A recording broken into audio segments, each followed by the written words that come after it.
It's our great pleasure to welcome to today's online trend summit Vibha Gupta, founder of No Immigrant No Spice, or NINS. Vibha, welcome. It's a pleasure to be speaking to you today. We've, as a business, been following really closely the incredibly important work that you and other organizations around the world have been doing to shed light on the positive impacts and amazing contribution that migration and immigration has had on our broader collective food and drink and social culture, and of course in your case in US food and social culture. So thank you so much for joining me today. It's a pleasure to have you here. Yeah, thank you so much for having me. I'm thrilled to be a part of it. If it's okay, could we just start by sort of setting the scene? Where are you speaking to us from, and a little bit about the day job, and then we can talk from there. Sure. Yeah. So I'm speaking to you from my kitchen in Oakland, California. Okay. I am currently on maternity leave. I have a 4-month-old, and maternity leave from my day job. And my day job is as an emergency physician, or as you call it in England, accidents and emergency. Yeah, that's right. Yeah, so that's my full-time job, is as an A&E physician. And then my other full-time job, I have 3 full-time jobs now: mother, emergency physician, and nonprofit founder. Okay, brilliant. all of those incredibly important roles. We might add, definitely. I guess the one in particular we'd love to talk to you about today is your founding role in the nonprofit No Immigrant No Spice, or NIN. So I would love to, and I'm sure the audience listening today would just love to hear a bit about how you got to that place of founding No Immigrants No Spice, and perhaps how that was connected to at least one of your other day jobs. Sure. So, flashback to the inauguration of Donald Trump in 2016. I, like many Americans, maybe half the country, were extremely frustrated and downtrodden, and just kind of germinating in that sadness for a couple of years. And then about 1.5 years ago now, a couple of things happened. So this administration came to power kind of riding on this wave of xenophobia and anti-immigrant sentiment. And you saw this, there was all this fear that had been coming out. And so in my day job as an emergency physician, I was seeing a lot of patients who are undocumented. I live in California, and one of the hospitals I work in, there's a large undocumented population. And what I was seeing is that a lot of patients were coming in much later and much sicker due to fear of deportation, fear of institutions. And so that was happening. At the same time, there were headlines and images on television of family separation, where you're seeing kids ripped from their mother's arms effectively and put into cages. And so that's in the background. And then a very personal thing happened. One of my dear friends was deported. And then one of the nurses that I had trained with, who worked for 30 years at a county hospital in New York City, like a really tough job, they were threatening deportation for her. So, it just felt like on every level, there were so many injustices. And I felt like, okay, there's only so much like Netflix and drinking that I can do. I really wanted to do something, but I didn't know what. And then I was watching this special on, this comedian, Trevor Noah. And he's got this bit where he's talking about all the anti-immigrant sentiment. And he's like, well, if you hate immigrants so much, and by the way, he's an immigrant. He said, if you hate immigrants so much, then you're not allowed to eat their food. So no tacos, no fajitas, no sushi, no Thai food, no immigrants, no spice. So you only are allowed to eat potatoes, was his punchline. And he said, because without immigrants, there's no spice. No immigrants, no spice. And I was like laughing, of course, and thought, wow, what a succinct way to capture a really important topic. And so I said, okay, well, maybe I'll think on this. Like, this would be a really great T-shirt. And I just thought about that for a couple months. And then basically what happened is I emailed his lawyers. I put this phrase on a T-shirt. I started an Instagram handle, and then it kind of just gained a lot of traction and evolved into this grassroots organization, which it is today. So thank you, Trevor Noah. Yeah, absolutely. And I assume he's fully on board with what you're doing and a supporter of the whole conversation and the movement, right? Yeah. I mean, he certainly didn't. His lawyers didn't tell me that I couldn't. So here we are. Yeah, that's an amazing story, and clearly lots of sort of forces and factors have come together, as you've said. What it as and I appreciate that NINS is still fairly young in its evolution, but it's moved forward from that kind of founding inspiration. What is it that as an organisation you're trying to do? What's the purpose of No Immigrant No Spice, and what are you trying to achieve, I guess? Sure. Yeah. So going from just like an idea and a T-shirt, it has evolved into more of a community hub. And it's a platform. What I see it as is a platform where we're able to elevate the voices of immigrants. And, tangibly, the way we do that is we do like documentary video series on different immigrant chefs. We do a lot of social media. And back before COVID, we were doing live events. And what they were basically trying to bring people together across the aisle, across the political aisle, and just using the common language of food to break down barriers and borders. Yeah. There's a unity, isn't there, that comes with food. It's something that every day, and funny enough, we talk about this in our own purpose. Actually, one of the reasons that we love what we do is that food unites people. It brings people together every day. All of us, we need it. With, there's an intrinsic relationship there. So I completely get that. Can I also ask you, if you don't mind, what your personal immigration history and heritage is? Would you mind just bringing that to life for us as well? Sure, of course. I'm the daughter of 2 Indian immigrants. My mother was born in Mombasa, Kenya. She lived there and then moved to India and then Canada and then Michigan, which is where I was born. And my father is from India. And so I was born in the U.S. I'm a second generation Indian American. Yeah. And how do you consider yourself, I suppose, in that context? In what way? Well, from do you consider yourself American first? And how do you feel about that? Oh, good question. I think I always say I'm Indian American.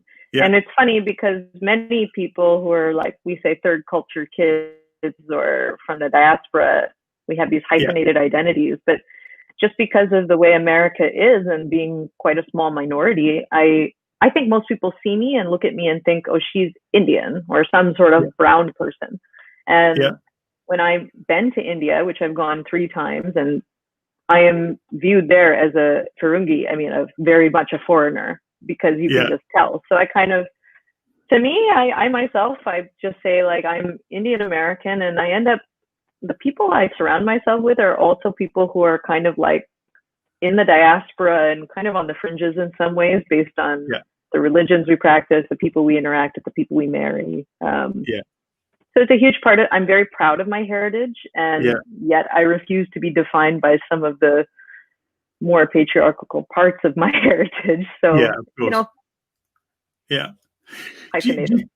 Absolutely. And in the work that you're doing in the not-for-profit with No Immigrants No Spice, you must have come across some really inspiring contributions that migration and immigration have made in this particular case on US culture. Can you just bring a few of those to life for us? I'm sure the audience listening today would love to hear some of those examples.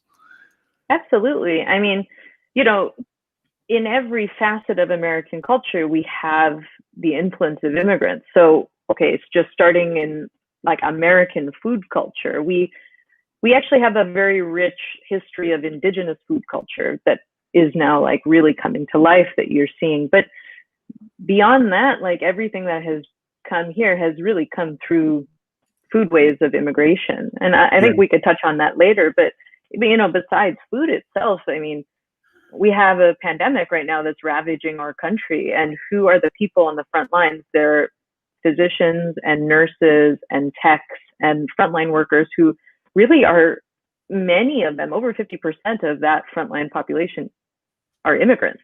They're the ones who are protecting people, you know, from Filipino nurses who came in waves in the 1940s to Southeast Asian physicians who also came in the 60s and 70s. You have like the people who are going to be finding the vaccine, no doubt, like there will be some immigrant contribution there. I mean, popular music and culture, like who doesn't love Beyonce? And Beyonce's roots are, you know, she'd say she's like a light-skinned Black woman, but has a history that maybe it's not. I mean, there's a mixed history down in Louisiana of Creole and Cajun people. And then also, I mean, I don't know if you call it immigration or forced migration and slavery, but America was built upon, you know, slavery. And absolutely. Now that's not people coming by free will, but I think when we're acknowledging the contributions of immigrants, we have to also recognize the people who were forced to come here and make the country what it is. So it's intangible in every level, you know, music, art, mathematics. It's just, it's everywhere. I mean, you touched on it just there, just a couple of moments ago. I'd really love to ask you about your views on food authenticity and what in what that means in well, I guess for you personally, but also what it means in the context of the work that No Immigrant No Spice is doing. Yeah, and I think I appreciate that question, and I also recognize it's a bit of a minefield, but all I can say is what I personally believe. And I think authenticity is just a reflection of one's lived history. And when it comes to food, I mean, I think there's this term authenticity, and in some ways it's used to justify a static, unchanging world, which is not reality, right? Yeah. You know, people are moving across borders. There's like huge mass migration movements happening. And so I think authenticity should be visualized as a reflection of time and place. And so an example, I have a couple examples. I mean, one example would be I am Indian American. And what I think of as authentic Indian food is what is made for me by my mother in the Midwest of America. Yeah. And that is very different than what my cousins who live in Canada view as authentically Punjabi or Indian, or my cousins in England, or my cousins in India. And we all have the same mothers. I mean, our mothers are all sisters. There's 6 of them. Yeah. So does it discount any of our lived histories? No. And, you know, like I was doing a deep dive into Chinese food. So many Chinese immigrants, many Chinese people came to America in the 1800s to build the railroads and work these jobs on the west coast of America. And then the Chinese Exclusion Act was put in place to basically prevent them from taking jobs that could be taken by white Americans. So what did they do? They went into the restaurant industry. They started making Chinese food, and they were really entrepreneurial and innovative. And they created dishes like that appealed to the American palate, like chop suey and General Tso's chicken and lo mein. And so, long-winded story, but you know, those are dishes that are Americanized Chinese food. And someone who's from China who comes to America and tries them may say, "Oh, this isn't authentic." But of course it's authentic. It's authentic to those people and the generations of people who've come after them. It's an assimilation food or an innovation food, but it's authentic. Because it's somebody's lived history. Yeah, that's a really lovely way a really human way as well of encapsulating it. Actually, it's about you say a person and their experiences in a particular time and place, and as you say, who's to say whether that is or isn't authentic to a traditional or historical reference point. It's about what those forces that came together in that moment. Right. And I suppose leading on from that, what are your thoughts on cultural appropriation in food? Also another loaded question. I know. I'm sorry.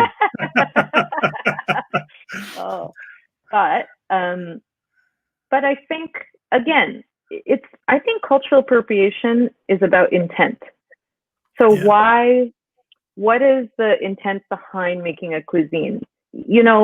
You can, again, people are moving all the time, and I think you can celebrate a food. Who's to say that, like, here's an example of cultural appropriation that I've been thinking about lately. So first, I'd like to say it's all about intent. And if the intent is to celebrate a cuisine and pay homage to a lived experience, go for it. Why not? But if the intent is to monopolize, exoticize, and fetishize a cuisine, from a dominant culture to a minority culture and profit off that, I'm not down with that. I'm sorry, Lululemon. That's, that's one example. But so there's this chef, a British chef that I love, Yoda Modalengi, right? So he's a wonderful Israeli British chef, and he celebrates vegetarian food. And so I just think he's incredible. He just posted this picture a couple days ago on Instagram, and it's a picture of braised greens with dill, and this is his description: braised greens, dill, and chunks of paneer. Yeah. And any person who's of the Southeast Asian diaspora, or probably any British person or anyone who's been around brown people, can recognize this is a picture of saag paneer. Yeah. Right. So even my white American husband from Missouri was like, "Oh, saag paneer," but he didn't call it that. And I'm sure, just from what I know of him, that the intent was not malicious, and the intent was not to colonize or belittle, but I had like a gut feeling of like, wow, I feel rejected, because there's this dish that is so inherent to my food culture and the generations of people who came before me. The better way to do it, and probably it was just a Instagram caption mistake, but the better way to do it is to say, here's my riff on saag paneer.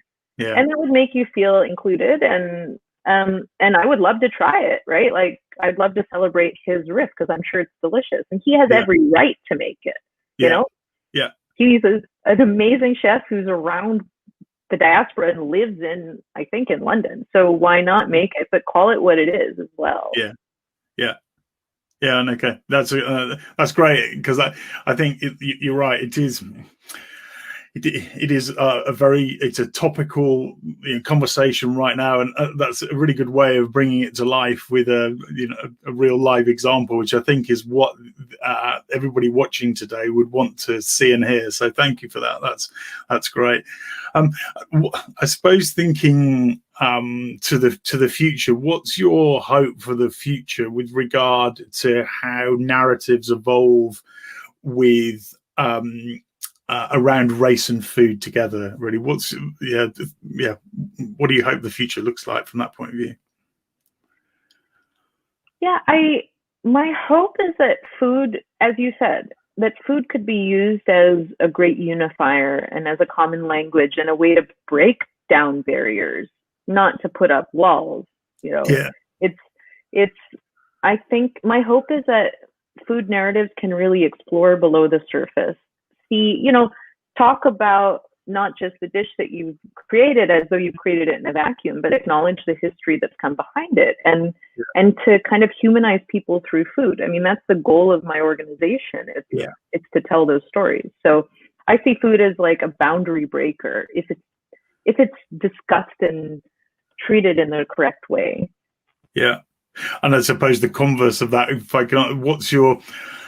if we don't embrace that as a way of thinking, what's your worry if we don't? Oh my God, so boring. Everything would be so boring. Like, if you just take skim the level, like just take the top level of something and you don't explore the roots, you just get a really cheapened version of things, Like, I mean, Taco Bell is a great example. I mean, I love Taco Bell, but, like, there could be such a deeper understanding of Mexican food than this like kind of bastardized version of. And I'm sorry, Taco Bell, if you're one of the sponsors of this. I don't know if you are, but no, there are no sponsors. There are no sponsors. They might be in the audience. They're probably in the audience though. Listen, I love you. I love Taco Bell, and I've been a big supporter of you my entire life. But I just think if you just take things at surface value, you miss something much greater. There's something much deeper and more beautiful if you explore a little more. And I suppose that actually, I mean, that leads really beautifully into one of the other questions that I wanted to ask you, particularly with, you'll know Immigrant No Spice hat on as the founder of that. And you're now talking to, 2,500 people across some of the world's biggest food companies on this particular topic. How would you want them to kind of reflect on this particular topic and perhaps make, how would you like this to inform their choices, I guess, going forward? Yeah, I think this is a wonderful opportunity. It's something that could be really positive. If you wanted to, I realize that you are an audience of some of the biggest change makers in the food industry. If you wanted to go deeper and explore the history behind these cuisines and acknowledge many times the immigrant foodways that come into them, you're going to find an audience, a much greater audience. People are interested in this stuff. Why do you, like Netflix and like all our popular culture, like it's all about like people and their histories. So if you can dive deeper and uplift people's voices, you're going to tap into a market that is perhaps undiscovered. People that are all my friends, people who I grew up with, they're really not interested in, they're interested in things with a little bit more depth. So yeah. I think and people are really motivated by social justice. And if you can show that there's some heart that goes and thought that goes into your choices, people are going to support your company. Yeah. And I guess it's the way that those stories are told, the people, the journey. It's the human side, the purpose side, isn't it, as well? It's a key part of that. Absolutely. And I want to say one other thing, like it may be like the charitable thing to do in some ways, but I don't think this is like a charity type of idea. I think it's actually just a wonderful opportunity as like a business, from a business side of things and the marketing side of things, that if you authentically lift up people's voices, you're going to just succeed. It's going to be exponential, the growth. Absolutely. People connect with and respond to human stories, don't they? That's what we're doing right now. Could you tell us a little bit about BBQ Without Borders, which I think was one of your recent events? I appreciate the scenario that we're in at the moment means that some of those events can't take place, but it looked like an amazing initiative. Could you just tell us a little bit more about that? Sure.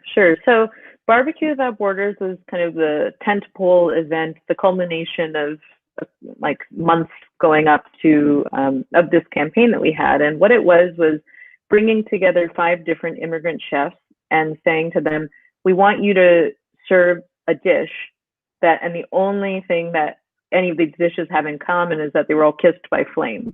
So barbecue across borders. So we had, Mexican barbacoa tacos. We had Northern Iranian barbecued pomegranate molasses chicken wings. We had Indonesian seafood bakar ikar grilled fish skewers, basically. There was Indian ice cream. There were Argentinian alfajores. So it was a celebration of food that you'd find at a barbecue, but there was no hot dogs, no hamburgers, right? No. And then the extension of, so you have these chefs and their food, and then to further go into their history and their lived experiences, we had a whole stage run of show that celebrated their cultures. So we had an Indonesian band that was there, and there were Indonesian dancers and Balinese dancers. There was flamenco. There was a Mexican singer who was on stage. There was Bhangra. So there's a whole run of show, and then also the chefs were on a panel, and they were all talking about these incredible stories of migration. Really the hoops that they've had to jump through, and the things that they've had to endure. It just made the whole experience richer. And I think, and the audience would say, wow, the food just tasted so much better knowing where Chef Hanif came from and what he had to go through to get here, and he still perfected this craft. Yeah. And it was great. We sold out. There were like 500 people there, and we raised $12,000 that we donated for pro-immigrant legal aid, and that's we made the SF Chronicle. It was a great experience, and we were planning to do it again. Man, is it October? No, in November. We would have done it 2 weeks ago, but right now we've had to pivot really to be totally digital until things are safe again. Yeah, I guess the hope is that you'll be able to do something similar again once restrictions are lifted and the world is a bit of a freer place, I guess, to move around without COVID restrictions and so on. Yeah. When I was watching the video, I heard a term, Ethno Botany, which I thought was really interesting. Not one that I'd heard before. So, what's Ethno Botany? Oh man, Ethno Botany is it's essentially like the history and I'm just saying ethno. It's so the history of plants. So botany is the study of plants, but it's also about like the history and the cultural forces of why certain plants are propagated, what they've been cultivated for, what they are used for in certain cultures. And so the ethnobotany part of BBQ Without Borders is we had a person who's an ethnobotanist who created all of these informational cards about different spices from the chef's cultures. And so it really went into the weeds about historical facts about these spices, because it's all about spice, right? No immigrants, no spice. Yeah, absolutely. Yeah, I wondered if is there almost a kind of term in there that refers, so I get the ethnobotany, but sort of ethno gastronomy almost. It's sort of telling the story and the celebration of everything that not just the plants but the food itself and some of those dishes. That's perhaps something for us all to ponder. I mean, can I close just by asking you what's next for No Immigrant No Spies? It sounds what you've done today is clearly having an impact and helping to tell that story. It's a really, really exciting and important message. But what comes next? Sure. So since COVID-19 and we had to shelve all these amazing events that we had, we've really pivoted, and right now we're just a digital platform. And so what we did during this last presidential election is we ran a campaign called Eat, Vote, Love. And it was all about, I don't know if you saw it, but it was all about voter suppression in key immigrant demographic populations. And, the foods, the history of community organization and suppression of Black, Latinx, and Asian communities. And then we raised money to fight voter suppression. And the next campaign that we'll launch in about a month it's called the Nourish campaign.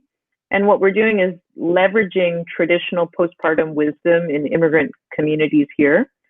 And we're partnering with immigrant chefs to provide nourishment to at-risk mothers in East Oakland.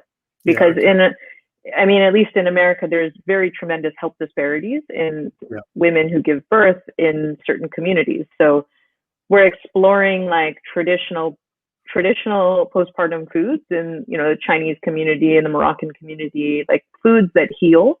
And we're directly raising money for these women. Okay.